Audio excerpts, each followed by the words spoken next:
प्रिय विद्यार्थियों, नमस्कार। आपके लिए हम लेकर के आए हैं होमगार्ड और टीईटी परीक्षा के लिए कुछ महत्वपूर्ण प्रश्न।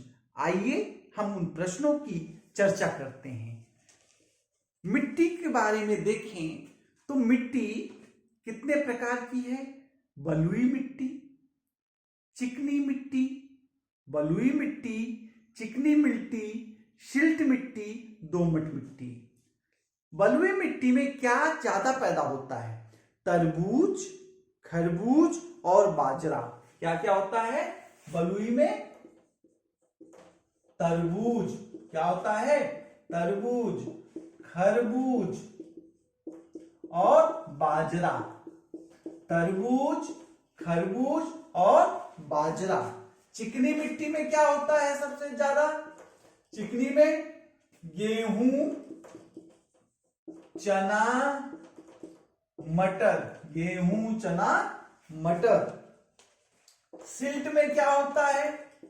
सिल्ट में गेहूं और गन्ना। गेहूं और गन्ना। दोमट में क्या होता है? दोमट में क्या होता है? धान, कपास। धान और कपास। तो बलुई में तरबूज ज्यादा पैदा होता है, खरबूज ज्यादा पैदा होता है, बाजरा ज्यादा पैदा होता है। चिकनी में गेहूं है, चना है, मटर है। सिल्ट में गेहूं, गन्ना और दोमट में धान, कपास पैदा होता है। सिंचाई के बहुत सारे तरीके हैं। दो तरीकों की चर्चा आपसे करूंगा। दो तरीके हैं, एक ड्रिप सिस्टम, एक स्प्रिंकलर सिस्टम। ड्रिप सिस्टम में इसको कहते हैं टपक विधि। ड्रिप सिस्टम को टपक विधि। इसमें फूलों, फलों और सब्जियों की सिंचाई की जाती है। सीधे जाकर के ड्रिप सिस्टम में क्या होता है? टपक विधि में जड़ पर पानी दे दिया जाता है। और स्प्रिंकलर में यह फव्वारा सिस्टम है। क्या है? फव्वारा सिस्टम है। इसमें गेहूं और मटर की इससे सिंचाई की जाती है। तो दो system, drip system, sprinkler system, जिसमें एक टपक विधि, जिसमें पौधों की जड़ में पानी दिया जाता है टपक विधि में। और क्या होता है? ये फूल, फल और सब्जी में प्रयोग लाया जाता है। और स्प्रिंकलर जो सिस्टम है, इसमें क्या, ये गेहूं और मटर में इसको यूज किया जाता है। खाद दो प्रकार की होती है। खाद दो प्रकार, एक जैविक खाद और एक उर्वरक या रासायनिक खाद। जैविक खाद या उर्वरक या रासायनिक खाद। जैविक खाद में गोबर की खाद है, कंपोस्ट की खाद है, नीम की खली भी जैविक खाद में है, मलमूत्र की खाद भी जैविक खाद में है, और केचुए की खाद, जिसको बर्मी पोस्ट खाद कहते हैं। बर्मी पोस्ट खाद, केचुए की खाद भी किसमें? जैविक खाद में है। और रासायनिक खाद में यूरिया क्या है? रासायनिक खाद है। अमोनियम सल्फेट क्या है? रासायनिक खाद है। अमोनियम सल्फेट क्या है? रासायनिक खाद है। DAP, di ammonium sulphate. DAP का फुल फॉर्म क्या? Di ammonium sulphate. ये भी क्या है? रासायनिक खाद है। जिंक सल्फेट, जिंक सल्फेट, ये क्या है? क्या है? रासायनिक खाद है। Muriate of potash, muriate of potash, ये भी क्या है? रासायनिक खाद है। हम आपसे पिछले वीडियो में बताए थे कि यूट्रिकुलेरिया जो है कीटभक्षी है। एक पौधा और है वीनस फ्लाई, ये भी कीटभक्षी पौधा है। वीनस फ्लाई, वीनस फ्लाई भी कीट पतंगा खाने वाला पौधा है। क्या आप जानते हैं सुदर्शन झील का निर्माण किसने कराया? सुदर्शन झील का निर्माण चंद्रगुप्त मौर्य के राज्यपाल पुष्यगुप्त ने करवाया। सुदर्शन झील का निर्माण चंद्रगुप्त मौर्य के राज्यपाल पुष्यगुप्त ने कराया। फिरोज शाह तुगलक को नहर निर्माण के लिए याद किया जाता है। किसको? फिरोज शाह तुगलक को नहर निर्माण के लिए याद किया जाता है। फिरोज शाह तुगलक को नहर निर्माण के लिए याद किया जाता है। नमक चीनी जल में घुलनशील है, लेकिन चाक और रेत जल में घुलनशील नहीं है। मोम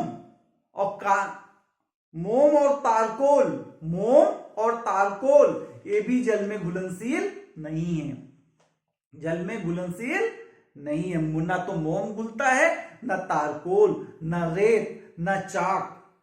डेंगू एडीज मच्छर के काटने से होता है। डेंगू एडीज मच्छर के काटने से होता है। इसमें तेज बुखार होता है और चकत्ता पड़ता है। तेज बुखार और चकत्ता पड़ता है। ठीक है। रेड डाटा बुक क्या है? रेड डाटा बुक क्या है? रेड डाटा बुक जो है सभी संकटग्रस्त प्रजातियों का रिकॉर्ड है। Red data book, red data book जो पशु पक्षी संकटग्रस्त हैं उनका नाम इसमें दर्ज किया जाता है। किसका? संकटग्रस्त प्रजातियों का संकलन होता है रेड डाटा बुक में। सभी संकटग्रस्त प्रजातियों का रिकॉर्ड है। गौरैया संरक्षण दिवस कब मनाया जाता है? 20 मार्च को। 20 मार्च को क्या है? गौरैया संरक्षण दिवस, गौरैया बचाओ दिवस। 20 मार्च को गौरैया बचाओ दिवस मनाया जाता है। बाघों को बचाने के लिए टाइगर प्रोजेक्ट चलाया जा रहा। बाघों को बचाने के लिए टाइगर प्रोजेक्ट चलाया जा रहा है। मानव ने सबसे पहले तांबा की खोज किया है। किस धातु की खोज किया? तांबे की खोज किया। मानव सबसे पहले किसकी खोज किया? तांबे की खोज किया।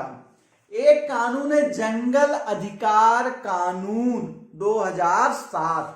जंगल अधिकार कानून 2007 ये क्या कहता है? कहता है कि जो लोग आदिवासियों के लिए है, जंगल अधिकार कानून आदिवासियों के लिए है। कहता है कि जो आदिवासी 25 साल से, कितने साल से? 25 साल से जंगलों में रह रहे हैं उनका जंगल पर हक है। ऐसे आदिवासी जो 25 वर्ष से जंगलों में रह रहे हैं उनका जंगलों पर, जमीन पर हक है। और उनकी ग्राम सभा क्या करेगी? उनकी ग्राम सभा इन्हें जंगलों को बचाने का प्रयास करेगी। चिपको आंदोलन का प्रणेता कौन था? कौन सा आंदोलन? चिपको आंदोलन। ये वृक्षों को बचाने के लिए था, पेड़ों को बचाने के लिए।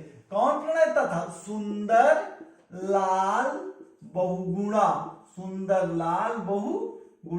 चिपको आंदोलन कौन चलाया? सुंदरलाल बहुगुणा ने चलाया। मैती आंदोलन किससे संबंधित है? मैती आंदोलन ये भी पर्यावरण से संबंधित है। किससे? पर्यावरण से संबंधित। मैती आंदोलन पर्यावरण से संबंधित है। मैती आंदोलन में होता क्या है कि जब लड़की, पहाड़ों पे चलाया गया यह आंदोलन, जब लड़की ब्याह करके आती है अपने ससुराल तो अपने मायके की याद में एक वृक्ष लगाती है और उस वृक्ष की देखभाल करती है। तो जो वृक्ष लगाती है उसी वृक्ष को मैती कहा जाता है।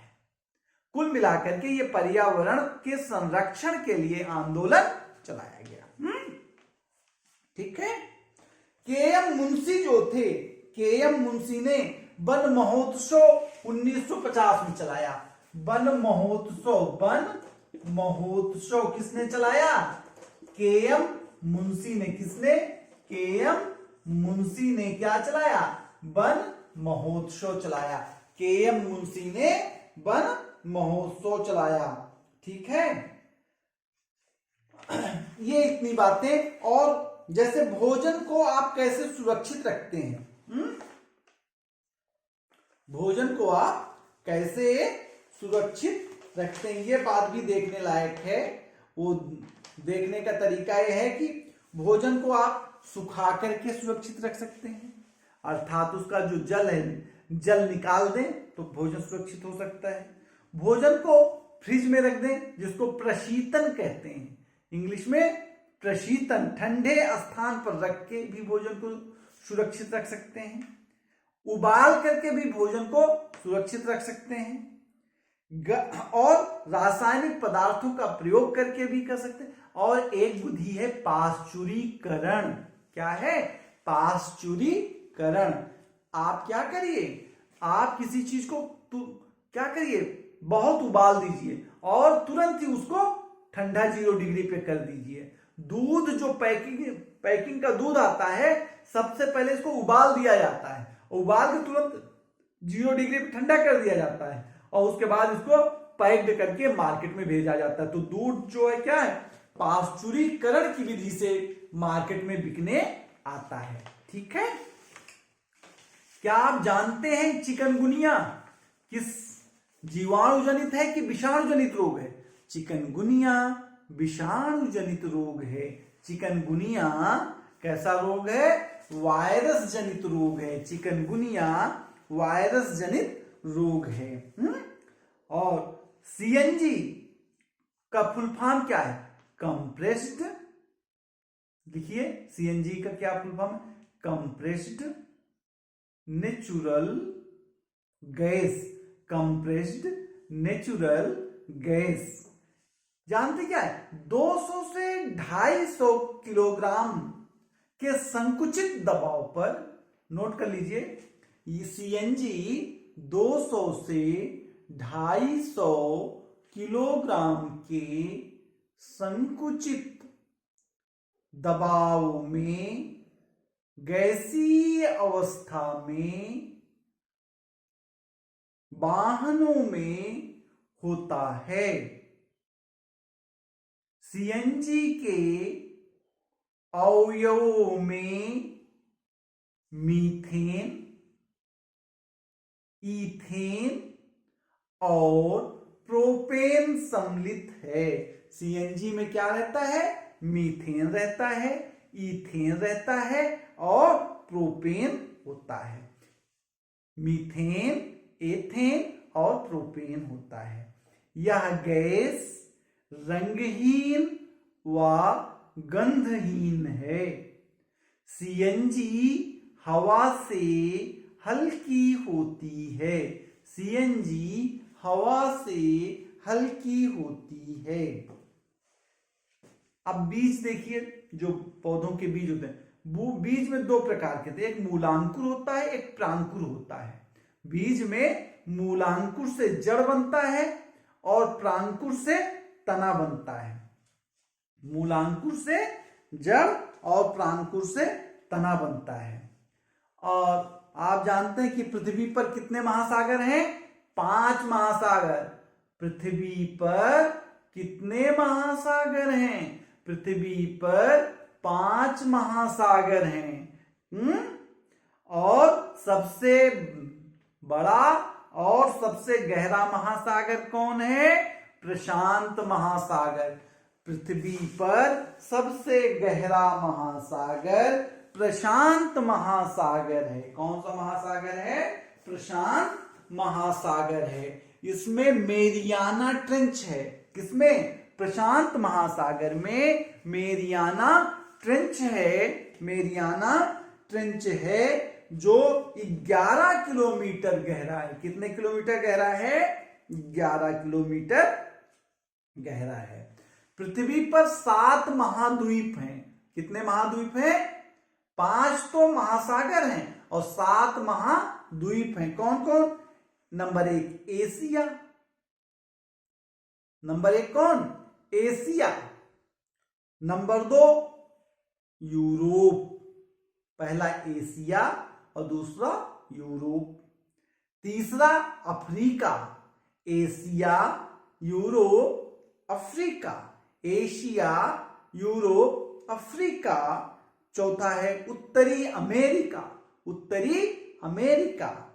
पांचवा है दक्षिणी अमेरिका, दक्षिणी अमेरिका। छठा है ऑस्ट्रेलिया, छठा है ऑस्ट्रेलिया। और सातवां है अंटार्कटिका, अंटार्कटिका। अंटार्कटिका पे कोई रहता नहीं, बर्फ ही फैली हुई है। और भारत किसमें है? एशिया महाद्वीप में है। एशिया महाद्वीप में विश्व की कुल 59% आबादी रहती है। एशिया महाद्वीप में विश्व की 59% आबादी रहती है।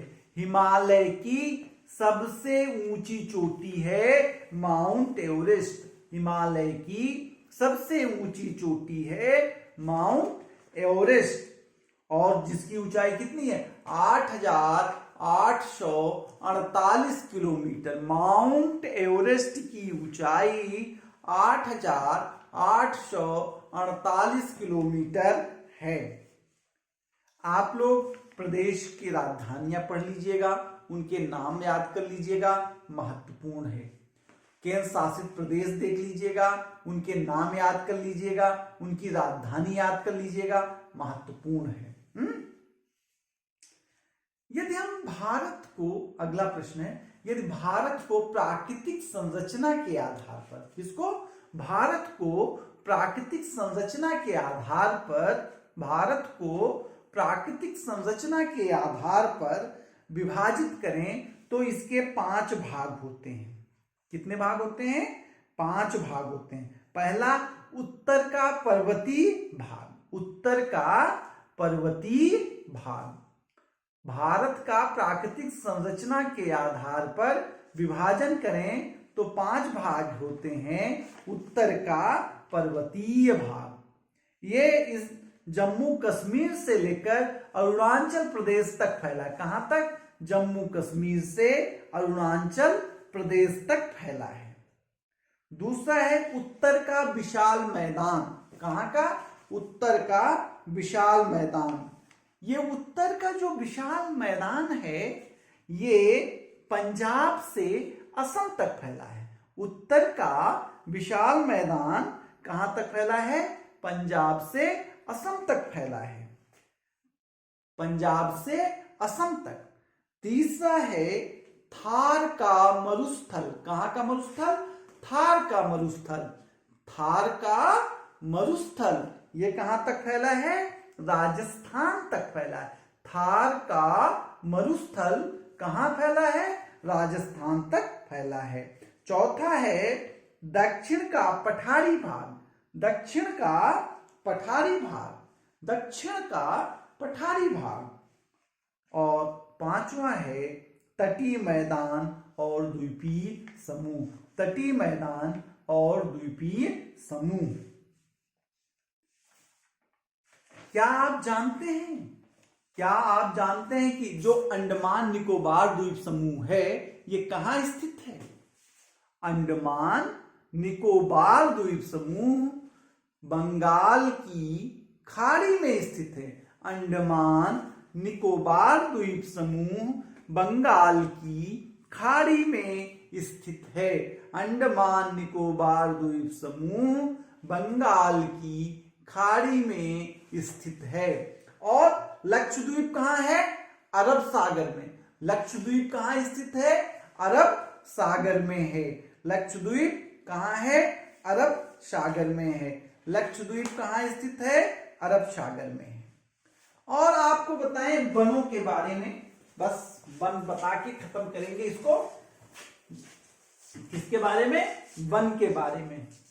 वन 5 प्रकार के हैं। वन जो है ये कितने प्रकार के हैं? 5 प्रकार के। एक तो है सदाबहार वन। कौन से वन? सदाबहार वन। ये जो सदाबहार वन हैं ये घने होते हैं। कैसे होते हैं? घने होते हैं, वर्ष भर बने रहते हैं। कैसे? वर्ष भर बने रहते हैं। इनका विस्तार कहां है? पश्चिमी घाट और उत्तर पूर्वी घाट। कहां? पश्चिमी घाट और उत्तर पूर्वी घाट में इसका विस्तार है। इसमें उदाहरण क्या है सदाबहार के? ताड़, बांस। आपके यहां भी बांस पाया जाता है। ताड़, बांस, आबनूस और नारियल, आबनूस, आबनूस और नारियल, ये सदाबहार वन के उदाहरण हैं। ताड़, बांस, आबनूस, नारियल। पर्णपाती वन, पर्णपाती वन, पर्णपाती वन क्या है? पर्णपाती वन में ये मानसूनी वन भी कहलाते हैं। क्या कहलाते हैं? मानसूनी वन कहलाते हैं। पर्णपाती वन मानसूनी वन कहलाते हैं और शीतकाल में इन वनों की पत्तियां गिर जाती हैं। शीतकाल में इन वनों की पत्तियां गिर जाती हैं। इसका उदाहरण क्या है?